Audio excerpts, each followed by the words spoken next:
Here are two different photos I took with my mobile phone with this photo box. I have the Xiaomi 12X. It's not some super high-end phone by any means, but it turned out pretty stellar.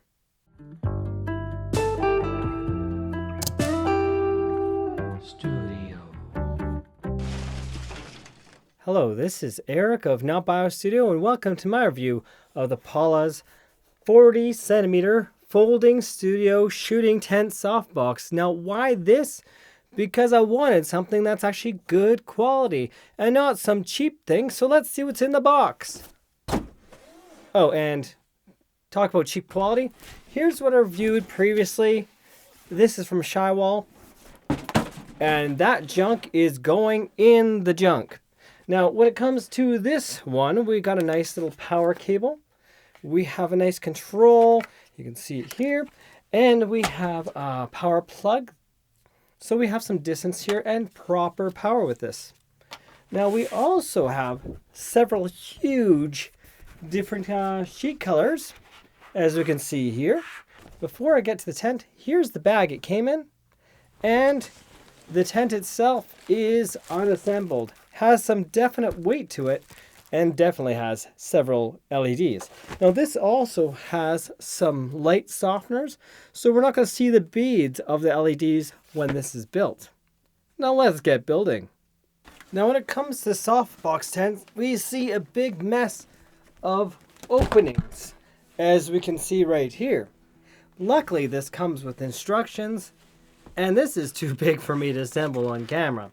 So I'll try to explain it and maybe show just what I connect when it comes down to it. Here's our little instruction manual to help us build this and talk about taking photos. In English and Chinese, this particular manual. The first thing about assembly, it has Velcro on the bottom and has the soft stuff right here, so it makes it very simple to assemble. The room itself, being small, does not make this easy to assemble. This is quite different to assemble than most soft boxes, maybe. Definitely much different than anything I've ever done. So there's a rigid part right up here. You're going to take that bottom flap and tuck it underneath that. And by doing that, we now have a part that sticks out. And that's how you do it with almost everything on this particular softbox. This was attached to the window that goes right here. But I was thinking, how would I take a photo of the front if I have this here and there's no lights there? So obviously, after I thought about it, this goes with the Velcro inside here against other Velcro. What I'm going to probably do in my particular situation is I'm going to plop all these in and choose the color I want as the layer on top. That way I lose nothing and everything stays clean inside the softbox. So now the softbox is fully assembled. If I want to take a picture for the front, I'll open this window right here and light it up, plug it in. But first of all, let's see what options we have for windows. We also have a top window as well, but we can't use that if I have that white cover on the top. And one thing to note is there are 3 different leads on this. But luckily, our power supply also has 3 different leads that connect here. So that means our brightness is going to be set to even levels. We have a dial that simply changes the brightness and it turns it to off. So there we go. We can see it right here. We can go all the way off and to all the way max brightness. Okay, before I take any pictures, let's see inside. And this is what we see inside here. We can also, of course, see from the top. I will show you later what happens. Now, the nice part I really like about this compared to my really cheap one is this didn't come folded. Like, it came folded the correct way that we see right now in the packaging, but it was flattened down like this, which means I'm not fighting with it. It's going to stay on a flat surface, and therefore it'll stay like this, ready for the next photo shoot.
But the reason you might want to take this part down is because it allows the light to reflect back into the box onto the object's front face, if that is what you want.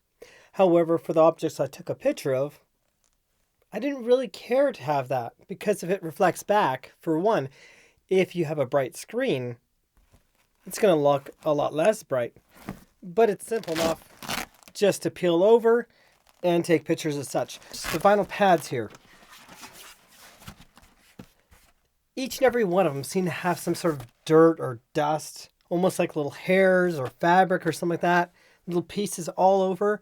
So if you would get this, I recommend getting a warm, lightly damp cloth and wiping all 4 of these swatches down. But this does have fairly tacky Velcro, but if you assembled and disassembled many times over, I'm sure eventually it'll wear out. So what I'm planning to do is leave this assembled. Now, one thing I did notice is it gets extremely bright, like excessively bright, insane. But of course we can change the level. There is no color tone difference, but the color tone I found to be quite accurate.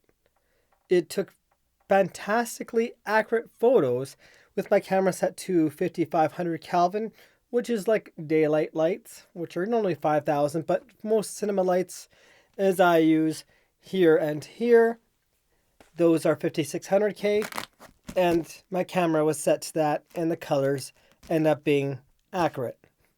Here's the photo light box I purchased April 5th, 2023. We can see the company here that sold it.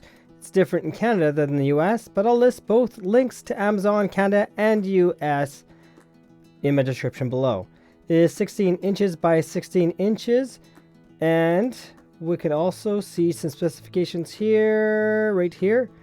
At the end of this video, I mentioned it's about 5500K because that's what I'm having my camera set to. And I'd actually look at the specs to see that it actually was 5500K, but yes, this is accurate. And 30 watts power, yes, I'm sure that's accurate as well, because it sure lights up very bright. Now, here is the Amazon US. So you can see the price in the USA is about $100. So it's quite a bit cheaper to buy it in the US, but there are import fees to Canada, which I had to pay if I would have bought it here. So I'll have links to auto direct to what location works for you. Now you may have noticed, of course, we connected 3 different leads. We have one here for the LEDs, LEDs here, and LEDs back here. Now the advantage of this is we can turn individual sides off. So if we take a picture from the top, you might decide to turn them off because you could get the beads showing on the picture taking, unless that is an artistic form you're looking for in your photos.